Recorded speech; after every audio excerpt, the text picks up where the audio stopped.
지난 주일 옆에 앉으신 분이 어떤 옷 입었는지 기억하십니까? 기억나시는 분 말씀 한번 해주세요. 옆 사람한테. 지난 주일에 입었던 옷.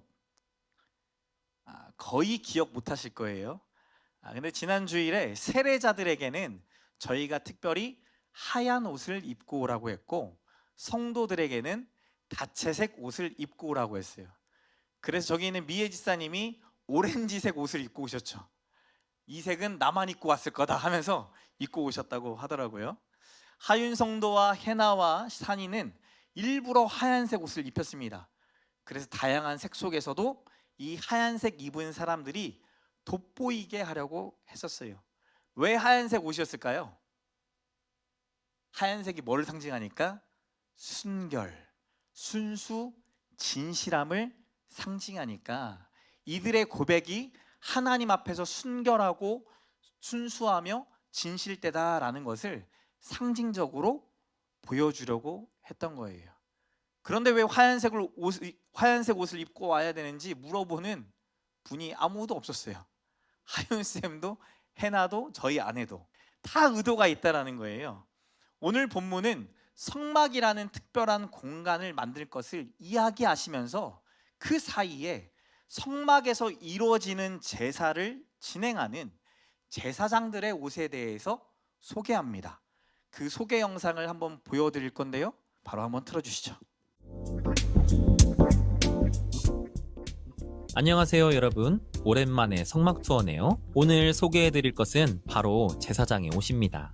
제사장의 옷은 일반 제사장과 대제사장의 옷으로 구분할 수 있는데요. 일반 제사장의 옷을 먼저 소개해드리자면 평범한 베옷에 띠를 띠고 관을 쓰는 것입니다.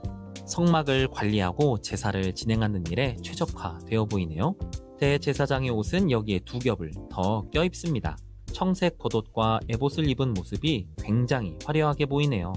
대제사장의 옷에 사용되는 실은 성막과 동일하게 청색, 자색, 홍색 실과 가늘게 꼬은 배실인데요.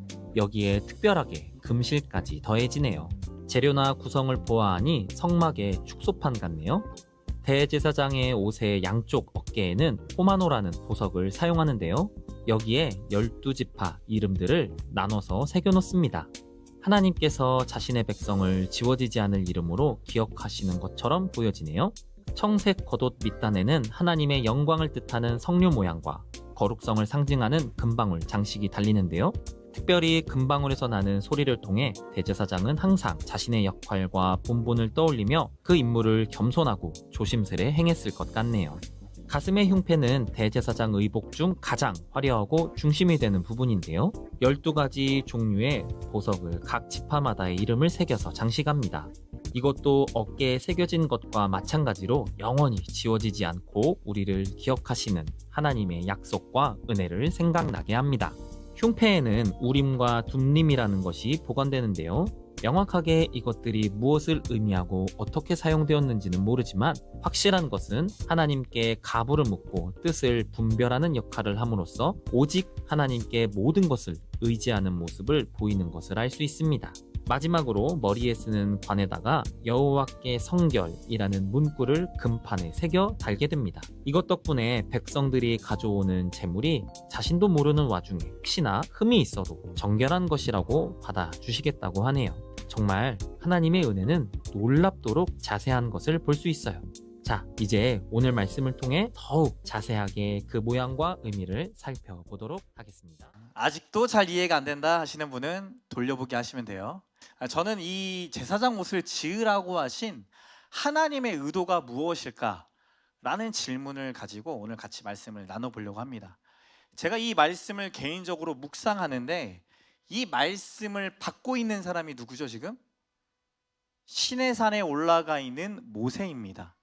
이 모세 입장에서 이 말씀을 받으면서 생각해 보니까 조금 속상하더라고요. 종으로 살던 이스라엘 백성들을 이집트에 데리고 나왔습니다. 그리고 광야에서 가나안 땅으로 이끌어가는 지도자가 지금 누구예요? 모세예요. 광야를 지나가는 이 백성들이 그냥 순종하는 백성들이 아니라 갈 때마다 투덜거립니다. 여러분 옆에 혹시 투덜이 계시나요? 투덜거리면 그 시간이 행복하십니까? 불편하십니까? 불편하죠. 같이 놀러 갔는데, 좋은 곳에 갔는데, 맛있는 것을 먹었는데 그곳에서 투덜투덜거리면 불편하잖아요. 제가 어제 약간 컨디션이 너무 안 좋았어요. 점심 먹을 때 같이 우리 2층에 내려가서 막 그 도시락을 먹는데 제가 막 계속 투덜거리니까 저희 아내가 집에 와서 말하더라고요. 왜 이렇게 투덜거려? 뭐가 그렇게 불만족이야? 뭐가 왜 이렇게 채워지지 않았어? 다시 잠자러 들어갔어요. 이렇게 뭔가 채워지지 않는 백성들의 모습 속에서 그들의 투덜이를 만나게 돼요. 원망과 불만과 고통의 소리를 이 모세는 듣고 듣습니다. 이것도 하루 이틀이죠. 자녀들이 부모를 원망할 때 하루 이틀 3일이면 괜찮잖아요. 사춘기가 힘든 이유가 뭐예요? 이 시간이 대체 언제 끝날 거냐 이거잖아요. 왜 아빠는 나한테 잔소리인데 엄마는 내 속도 모르면서 라고 하면서 방에 쿵 문 닫고 들어가는 그 아이를 큰 소리로 외치면서 부를까, 몽둥이라도 들고 부를까 수도 없이 많이 고민할 터인데, 그게 하루 이틀 3일이 아니라 1년, 2년, 3년이 되어질 때 쉽지 않잖아요. 그런 모세에게 그 모세의 위엄을 높여줄, 위엄을 드러내줄 옷을 지어줬다고 한다면 개인적으로는 얼마나 큰 위로가 됐을까요? 하나님께서 유일하게 지어준 옷이라고 백성들도 여길 거며, 그 옷을 다른 누군가가 아닌 우리의 지도자 모세에게만 주셨네. 그러니 저 지도자를 믿고 따르고 순종해야지. 공동체적으로도 상당한 위엄을 얻을 수도 있을 것 같습니다. 여러분, 보통 교회에서 세례를 줄 때 뭘 입죠? 가운을 입어요. 하얀색 가운이나 검정색 가운을 입어요. 이번에도 유아 세례를 줄 때 목사님들이 제안하시더라고요. 목사님, 혹시 가운 입으실 생각은 없으십니까? 그럼 본인들도 뭐 입어요? 같이 가운 입어요. 나머지는 아름답게 이 옷을 입고 왔는데 우리만 검정색, 하얀색 옷 입고 서 있는 모습이 왠지 저승사자 같아요. 그래서 제가 거절했어요. 그런데요, 이 가운을 입고 세례를 주잖아요. 사람들이 그 앞에서 정말 딱 모든 행동이 단초로워집니다. 그 앞에서 그 행동들이 단순해지고 그 위험 앞에 마치 복종하듯 순종하듯 반응하는 모습들을 보여줘요. 가운이 주는 힘이 있다라는 거예요. 조선시대에도 이 옷이 신분을 나타내는 거 아니었습니까? 왕이 입는 옷을 뭐라고 하죠? 용포라고 했어요. 이 용포는 오직 누구만 입어요? 왕만 입었죠. 왕이 아닌 일반 백성이 입거나 양반이 입거나 그의 두 번째 2인자, 3인자가 입었다라는 소식이 들리면 어떻게 될까요? 반역죄로 끌려가 죽임을 당하겠죠. 세상에서 볼 때 이스라엘의 왕 같은 존재는 사실 지금 모세거든요. 이 모세에게 걸맞는 옷을 주시는 게 맞아 보이거든요. 세상이 보는 것처럼 모세의 리더십을 더 강하고 강하게 만들어주기 위해 왕의 근엄함과 무게감을 더할 옷을 주는 것이 맞다라는 생각이 드는 거예요. 여러분도 그러지 않습니까? 하나님은 모세에게 옷을 지어 주셔야 될 것 같은데 모세가 아닌 아론과 그의 아들들에게 옷을 주십니다.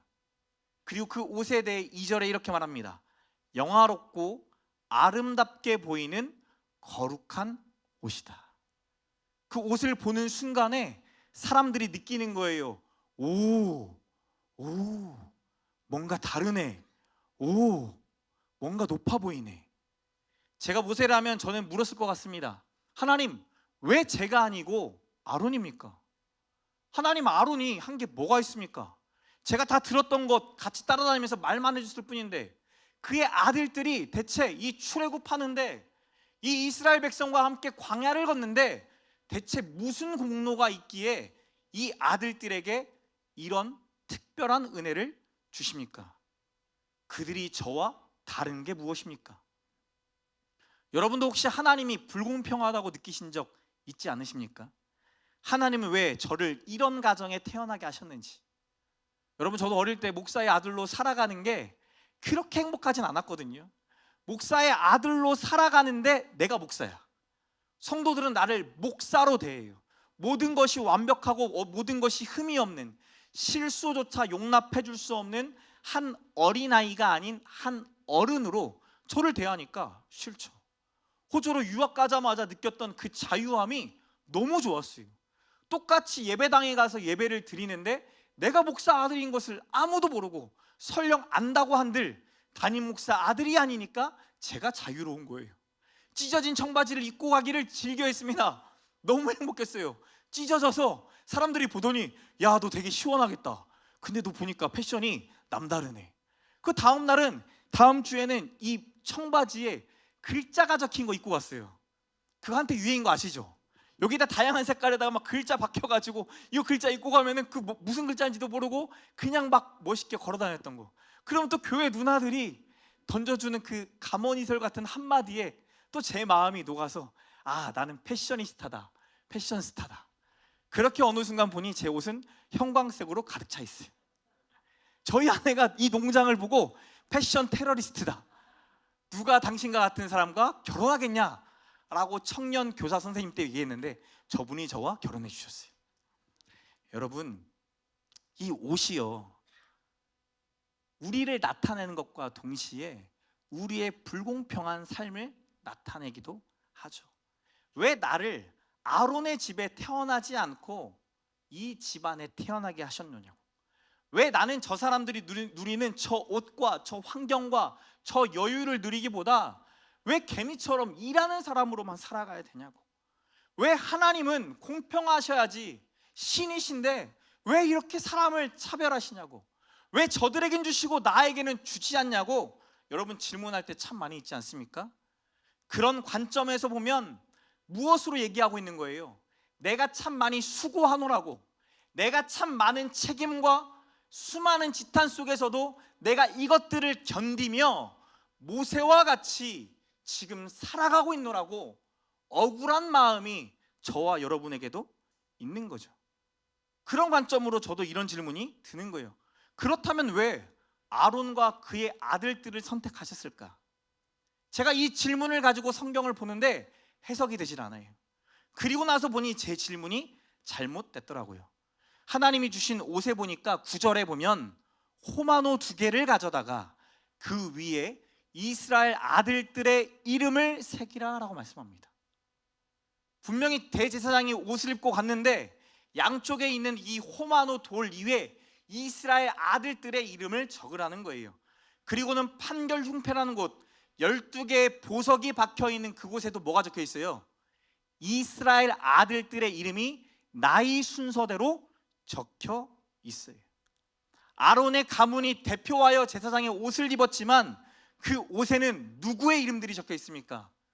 이스라엘 아들들 12지파 이스라엘 하나님의 백성의 이름들이 적혀져 있다.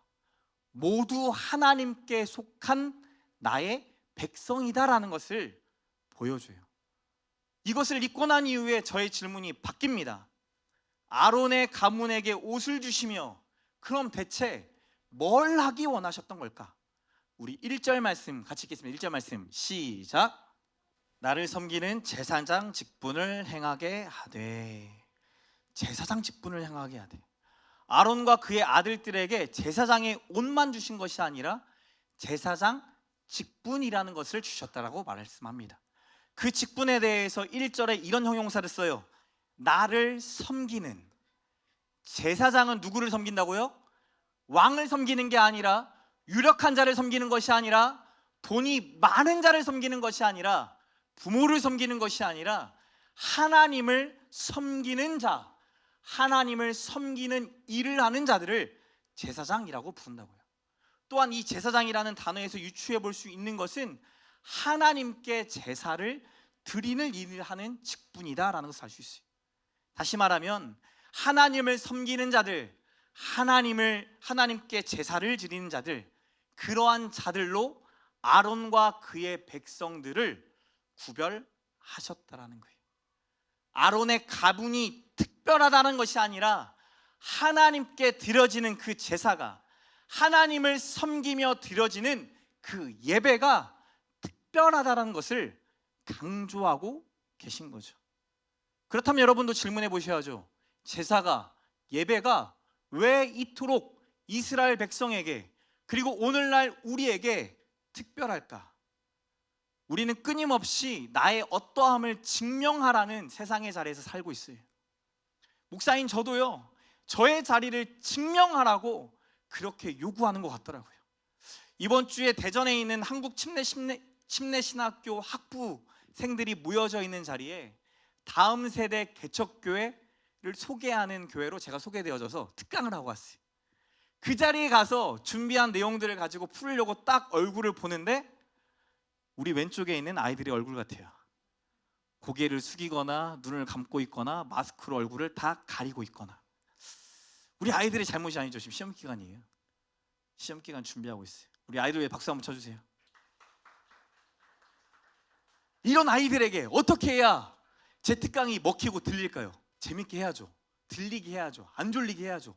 그래가지고 막 열심히 하고 하는데 와, 답이 없어요. 도저히 이 상태로 가다가는 이대로 아무것도 안 되게 끝나겠구나. 그리고 난 다음에 그 다음부터는 스크립트 보지도 않고 이제 앞에 나가갖고 막 주머니 낀 다음에 막 하면서 야, 성실함이 제일 중요해 막 이런 얘기 하고 온 거예요. 뭐 이런 거 다 필요 없고 여행 많이 다니고 세상이 넓은 줄 알고 다양한 사람하고 대화 좀 해봐. 야, 목사 전도사 되면 뭐 하는 거냐? 세상의 처음부터 끝까지 위에부터 아래까지 옆으로 너무나 다양한 사람들과 만나고 교제해야 되는데 너 사람 만나는 거 좋아하냐? 사람들과 대화하는 거 좋아하냐? 갈등 관계에서 그들의 문제가 생겨났을 때 그 문제를 어떻게 해결하는 거 좋아하냐? 여기 앉아 계신 모든 사람하고 혹시 이 수업 듣는 동안 인사라도 한번 해봤냐? 안 해봤대요. 그 여자 하나 딱 집었어요. 전도사님 맞죠? 전도사를.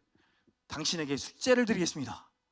이번 주부터 여기 수업 듣는 모든 분에게 다가 악수하고 인사하시고 내가 누군지 설명하세요. 하든 안 하든 그건 당신의 선택이고 이 순종을 통해 하나님이 어떻게 당신을 쓰실지는 나도 모르겠고 같이 기도할게요. 여러분, 그 자매가 할까요, 안 할까요? 저도 몰라요. 이렇게 나와서 했어요. 나와서 하니까 좀 듣는 것 같은데 제 마음에는 좌절감이 몰려오더라고요. 왜냐면 웬만한 스타 강사면, 웬만한 스타 목사님이면 그 말 한마디 한마디에 듣고 반응하고 막 웃고 떠들고 막 눈물 흘리고 이래야 되잖아요. 저의 멘토이신 김인중 목사님이 그 얘기 하셨거든요. 설교를 길게 하는 건 죄다. 근데 저 길게 하죠. 40분에서 1시간 하잖아요. 제가 웃기던지 울리던지 둘 중에 하나 해라. 그것도 아니면 길게 하지 말고 최대한 짧게 해라. 저는 이 두 개 다가 잘 안 돼요. 근데 3개까지 안 되죠. 여기 특강 가서 기쁜 게 아니라 좌절감을 가지고 오고 저 스스로를 위로하려고. 요즘 대학생들은 다 이래. 그러고 난 이후에 교수님과 만나 이야기하는데 교수님이 그 얘기하는 거예요. 목사님, 다 안 듣는 것 같죠? 반응 안 하는 것 같죠? 근데 이 학생들 중에 이 학기가 지나고 나면 들었던 내용들에 도전받아서 사역을 시작하는 학생들이 나타납니다. 그 자리에 앉아있는 아이 중에 사역하는 사람이 5분의 1도 안 되는 것 같더라고요. 신학과에 있지만 신학에 대해서 고민하지만 사역의 현장에 뛰어들어서 있는 사람이 별로 없었어요. 근데 저는 뭐가 불편했던 거예요? 내가 정말 잘하는 목사인 걸, 개척교회를 이렇게 세운 목사라는 것을 증명하고 싶은 마음이 제 안에 너무나 많은 거예요. 나를 화려한 옷으로 포장하고 싶고 보여주고 싶고 드러내고 싶었어요. 그런데 아내와의 대화의 커뮤니케이션이 미스가 돼서 그날 입고 가기로 한 새 옷이 오지 않았죠. 그 제 마음에 뭔가 처음부터 꼬인다, 분명히 뭔가 이상하다 했는데 그랬던 거예요. 우리는 화려한 옷으로, 화려한 얼굴로, 화려한 스펙으로, 우리가 가지고 있는 것들로, 능력으로 우리를 계속해서 증명하라고 세상에서 이야기합니다. 그런 우리에게 하나님이 그 어떤 옷도 요구하지 않는 게 이 예배예요. 있는 모습 그대로 나오라는 거예요. 죄 지은 모습 그대로 나오라는 거예요. 부족하고 부정하지만 그런 모습 그대로 나오면 제사장들이 너네를 맞아줄 거야. 눈에 보기에는 모세가 이스라엘 왕 같지 않습니까? 이스라엘 백성들이 추천해서 세운 사울이 진짜 왕 같지 않습니까? 온갖 전쟁에서 승리했던 다윗이 이스라엘의 왕 같아요. 영토를 확장하며 그의 국고를 가득 채웠던 지혜의 왕 솔로몬이 이스라엘의 왕 같죠. 그리고 우리도 그런 왕이 되고 싶은 욕구와 욕망이 꿈틀거리고 있죠. 그런데 오늘 이 말씀은 이스라엘의 진짜 왕은, 너의 진짜 왕은 바로 나 하나님이다 라는 것을 말씀해 주는 거예요.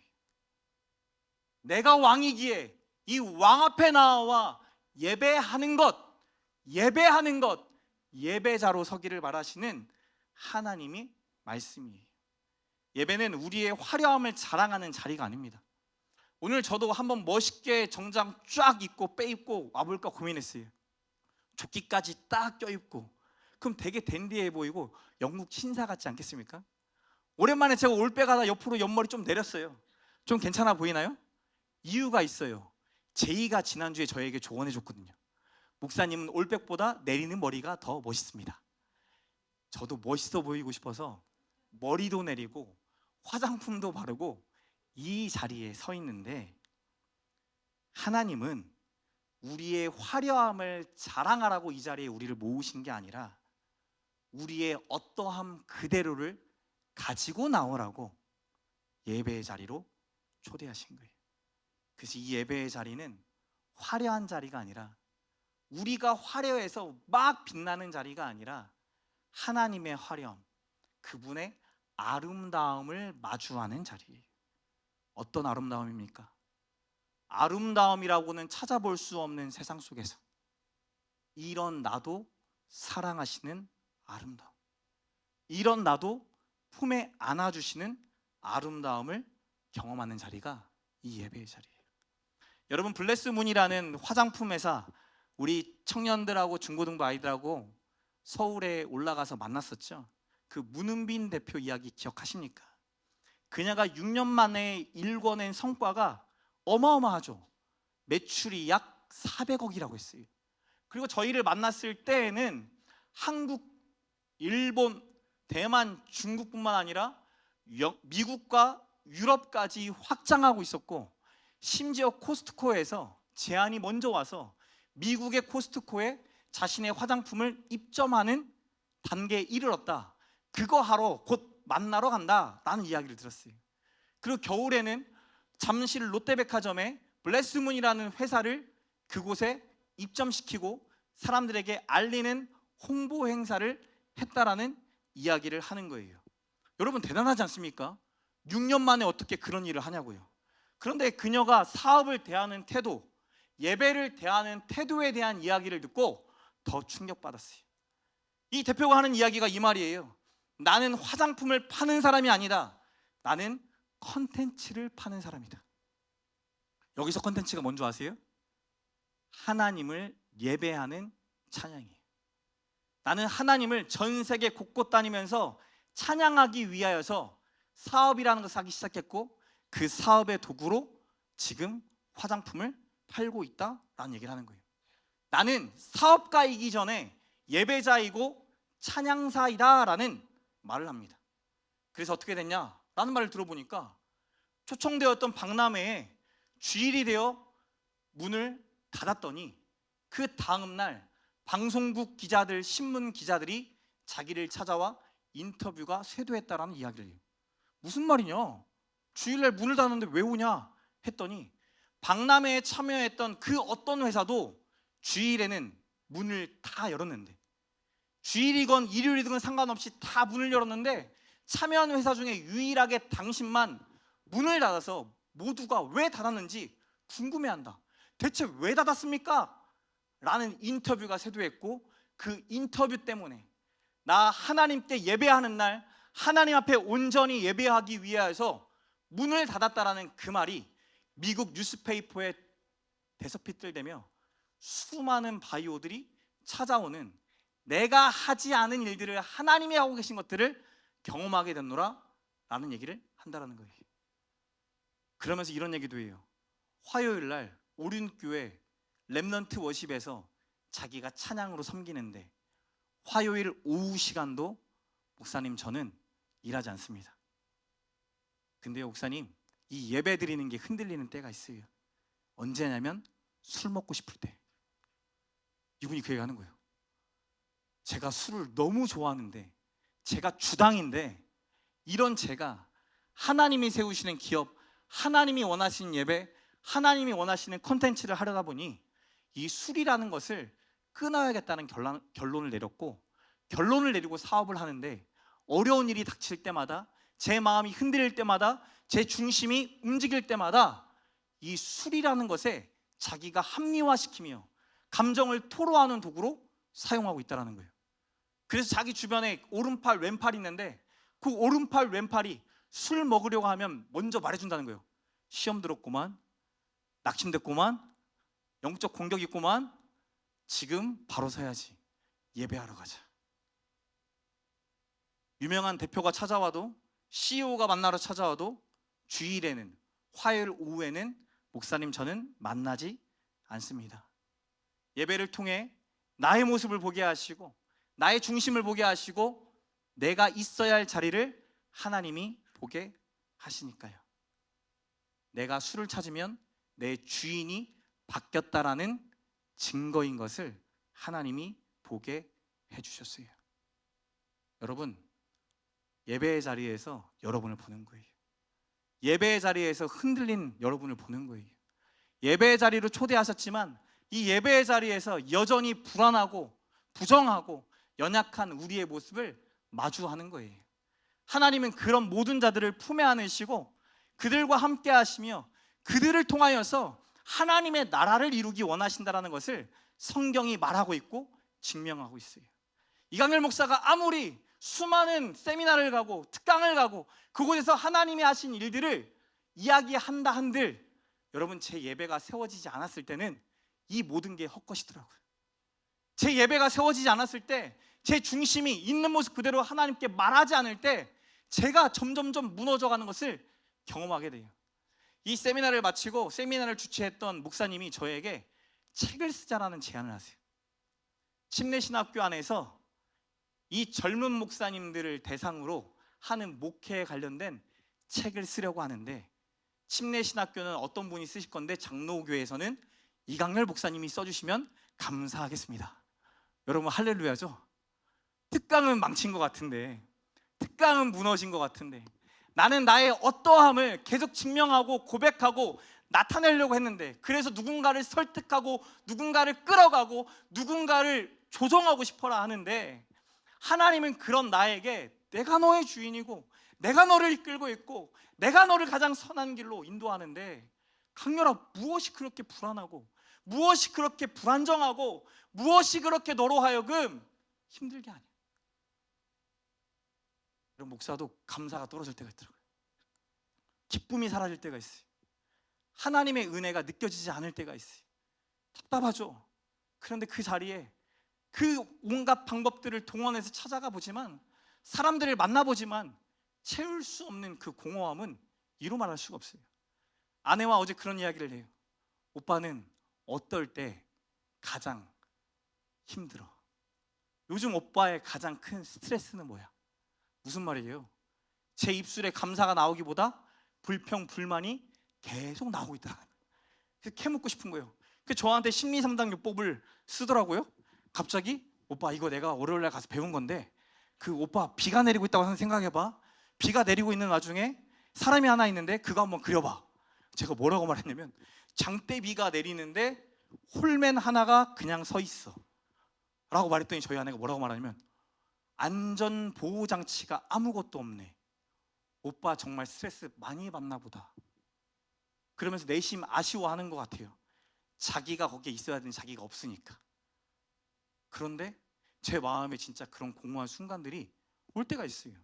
결혼을 했는데, 아내가 생겼는데, 자녀가 생겼고 동역자가 생겼는데 공허할 때가 찾아와요. 뭔가 불안할 때가 찾아와요. 무너지는 것 같고 뭔가 잘 세워지고 있는 것이 맞는가라는 의문이 들 때가 참 많이 있어요. 그때마다 어디 나가야 된다고요? 예배 자리로 나가야 된다. 우리의 어떠함과 상관없이 하나님의 아름다움으로 우리를 품어주시기에, 우리를 끌어안으시기에, 그런 우리의 예배를 받으시고 우리를 인도하시기에 그 하나님 앞에 나아가는 저와 여러분 되시길 축복합니다. 여러분 스스로 정죄하지 마세요.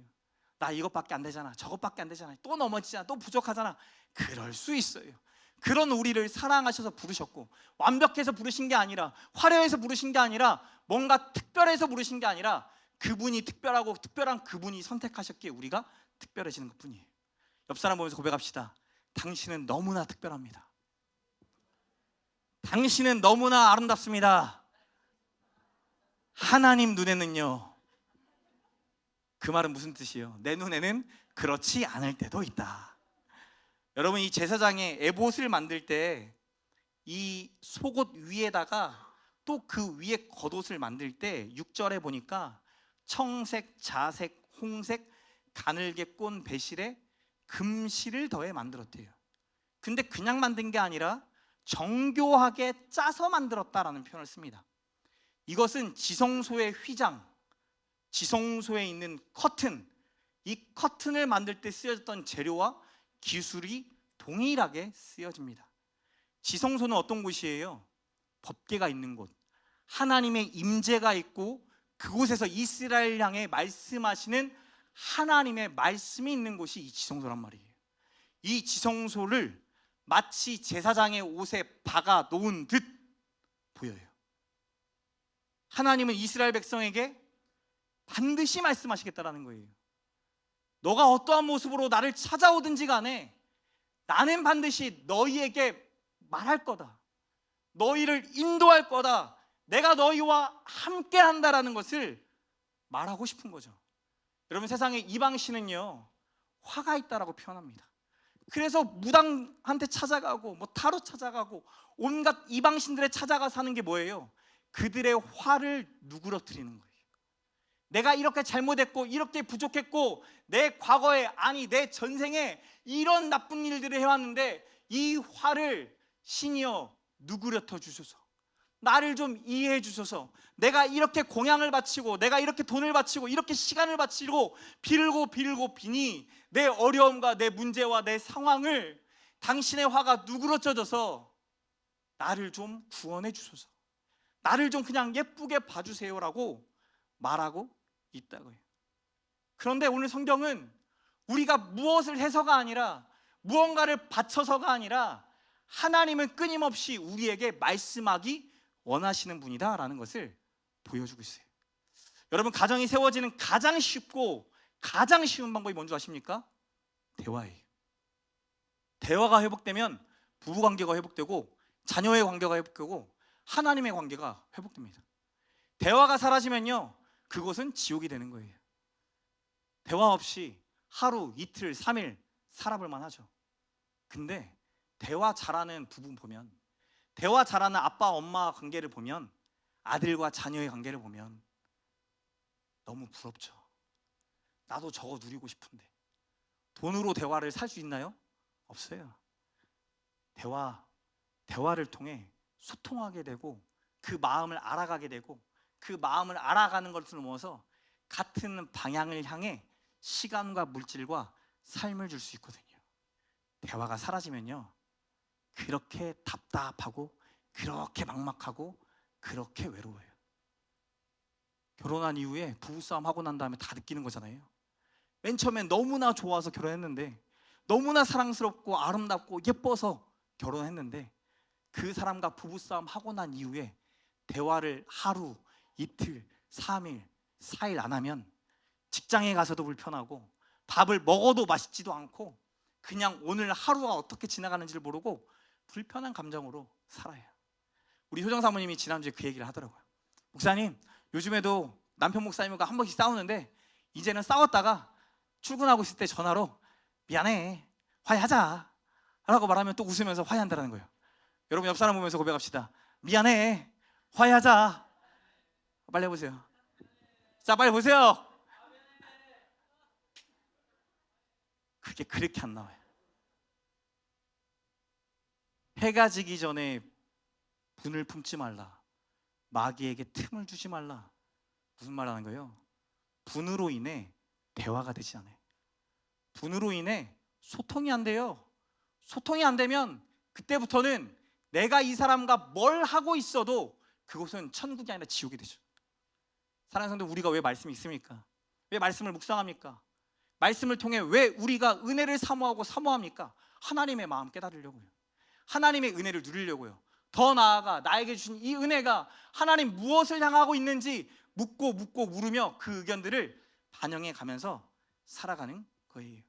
신의 화를 누구뜨리기 위해 뭔가 봉사하고 헌신하고 애쓰는 자가 아니라, 나를 증명하기 위해 발버둥 치는 인생이 아니라 있는 모습 그대로 받아주시고 있는 모습 그대로 하나님께 예배할 때 그 예배를 기뻐하시는 하나님 앞에 나아가는 저와 여러분 되시길 축복합니다. 여러분, 이번 주 어떤 말씀이 여러분의 귀에 들렸습니까? 여러분의 삶 속에 어떤 말씀이 묵상이 되셨습니까? 하나님은 말씀하시는데도 불구하고 혹시 여러분 귀를 닫고 있지는 않습니까? 사랑하는 배우자를 통해 여러분에게 말씀하시고 여러분의 자녀를 통해 말씀하시는데 여러분 혹시 귀 닫고 있지는 않습니까? 누군가를 용납하고 용서하는 게 참 어렵잖아요. 그런데 우리는 자녀들에게 강요합니다. 창조 태양이가 하루에도 5번, 10번씩 싸워요. 이번 주가 너무 피곤했어요. 솔직히 6월 3일 쉬는 날, 6월 6일 쉬는 날, 학교에 안 가니까 아침부터 밤까지 싸워요. 제일 행복한 시간이 어떤 시간입니까? 잠자는 시간. 왜 이렇게 사랑스러운 천사들처럼 보이는지. 그런데 싸울 때마다 이 두 아들들이 찾아와서 말하죠. 아빠 태양이가, 아빠 창조형이 뭐가 잘못됐고 뭐가 잘못됐고 뭐가 잘못됐고. 와, 귀에서 피가 날 것 같아요. 이번 주 6월 6일 날 키즈팸 부모님들끼리 다 모였어요. 모였는데 이 아이들이 처음에는 시끄럽더니 나중에 조용해져요. 왜 조용해졌을까요? 게임하니까. 너무 쉬워요. 게임기 주면, 유튜브 주면 아이들은 조용해집니다. 근데 뭐가 사라져요? 대화가 사라지. 소통이 사라져요. 서로가 어떤 존재인지를 알아갈 기회들을 상실해버려요. 여러분, 우리가 이 믿음의 공동체로 함께 모여서 고군분투하는 이유가 뭡니까? 이 대화의 시간을 통해, 소통의 시간을 통해 나의 나됨을 알고 하나님의 하나님 되심을 알아가면서 우리가 세워져 가는 거예요. 자녀들한테 싸우지 마, 화해해, 껴안았으면 이제 가서 놀아요 안 놀아요? 놀죠. 근데 우리는 놀아요 안 놀아요? 절대 안 놀죠. 어떻게 감정이 그렇게 빨리 해소되냐? 사람마다 감정의 속도가 다르다. 저랑 아내가 주구장창 했던 얘기라고 했잖아요. 쉽게 말하지만 쉽게 말하는 그것들이 우리의 삶에서 이루어지지 않는 것을 보게 돼요. 그런데 그 아이들은 그렇게 순종하는 모습들을 우리에게 보여주면서 알게 하지 않습니까? 우리 자녀들을 통해서 우리에게 말씀하시는 거예요. 여러분의 상황과 환경을 통해서 말씀하시는 겁니다. 여러분, 제가 이 2달 동안 참 재정적 어려움으로 마음이 곰핍했단 말이에요. 마음이 곰핍해지니까 이 씨앗교회 헌금 앞으로 나누고 섬기는 것 하기 싫어지더라고요. 당장 우리 먹고 사는 것도 해결이 안 되는데 누군가를 돕고 섬기지만 않아도 유지가 되는데 굳이 이거 왜 해야 되는가 하는 마음이 저를 막 짓눌러요. 그리고 옹졸해집니다. 사역자들하고 같이 식사하러 갔는데 비싼 거 시키면 레이저가 저절로 나가요. 제 스스로가 너무나 예민해지는 것을 보게 돼요. 그 돈 몇 푼 때문에 그냥 저금했던 거 꺼내갖고 쓰면 될 터인데 이 옹졸한 마음에 그게 되지가 않는 거예요. 그런 마음을 누가 아시는 거예요? 하나님이 아세요. 씨앗교회 헌금 밴드에 올리고 인스타에 올리고 교회 홈페이지에 올리고 왜 올릴까요? 같이 동참해달라고.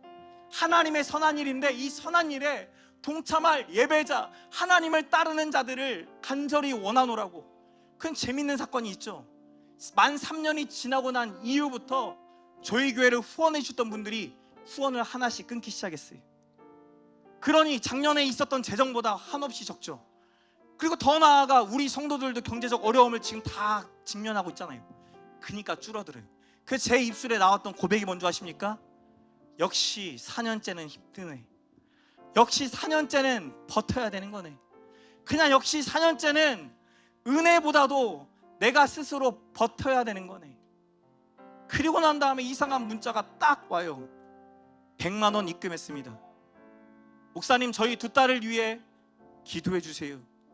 그리고 이 더추천교회를 위해 우리가 매일같이 기도하고 있으니 목사님 힘내세요. 또 어떤 분은 새신자교회 앞에다 씨앗을 넣었어요. 새신자교회가 준 건지 아니면 새신자교회 주라는 건지 저도 모르겠는데 70만 원을 보내시고, 또 어떤 분은 30만 원을 보내세요. 저희 교인이 아니라 타 교인들이 보내주는 거예요. 저는 입술로 뭐 했는데, 하나님 왜 또, 하나님 저 이렇게 잘하는데, 열심히 하는데, 수고하는데, 애쓰는데 하나님 내 옷은 어디 있습니까? 라고 저는 묻고 묻는데, 그러나 하나님께서 이미 나에게 예수 그리스도의 옷을 입히셨음을, 내가 이미 하나님의 자녀인 것을 보게 하시는 거예요. 나는 헐벗었고, 나는 없어 보이고, 나는 부족해 보이고, 뭔가 연약한 존재인데, 그 연약한 존재가 하나님의 화려함 가운데 찾아오기를 하나님이 기다리고 계신다는 것을 발견하게 하세요. 사랑하는 성도 여러분, 우리 모두가 다 아픔이 있잖아요. 왜 하나님, 왜 나에게는 이런 상황이 펼쳐지지 않습니까? 왜 나에게는 이런 가정을 주셨고, 이런 배우자를 주셨고, 이런 상황과 환경을 주셨고, 왜 나는 이렇게 살아야만 합니까? 라고 수많은 사람들이 하나님께 불평할 수 있지만, 그 자들에게 하나님이 주시는 선물은 예배였어요. 예배를 통하여 우리를 보게 하시고, 예배를 통하여 한없이 부어지는 하나님의 사랑을 보게 하시고, 그리고 더 나아가 우리의 화려함을 증명하라가 아니라 나의 화려함에 같이 들어와 함께 거하는 나의 아들, 딸이 되어라 라고 말씀하세요. 여러분, 탕자의 비유가 그렇잖아요. 자신의 재산을 가지고 나가버린 그 아들을 기다리는 아버지가 멀리 밖에서 지켜보면서 그 아들이 오는 모습을 보고 신발도 신지 않은 채 막 뛰어가 그 아들을 껴안습니다. 돼지 오물이 묻어있는 그 아들을 껴안으면서 그 아버지가 했던 너무나 중요한 한 행동이 있어요. 자신의 반지를 빼요. 자신의 인장 반지를 빼어 그 아들의 손에 끼워줍니다. 너는 나의 아들이다. 너는 나의 후계자다. 사랑하는 성도 여러분, 제가 여러분의 아픔을 다 어떻게 알겠어요? 어려움을 어떻게 알겠어요? 그러나 오늘 이 예배를 통하여서, 이 예배를 드리는 여러분의 마음 상태와 상관없이 하나님이 여러분을 기다리셨고, 여러분을 품에 안으시고, 내가 향기 나는 재물이 아니다 할지라도 흠이 너무 많은 재물인 것처럼 보여지지만, 이런 나라도 하나님이 예물로 받으시고, 이런 나라도 세우셔서 하나님 나라 세워가시는 놀라운 스토리를 써내려가고 계심을 믿는 저와 여러분 되시길 축복합니다. 그 마음 담아서 같이 한번 기도했으면 좋겠어요. 진짜 같이 한번 기도하실 때 여러분 가슴에 손 얹고 기도하는 거예요. 하나님, 내가 누군가에게 자랑할 만한 예배자는 아닙니다.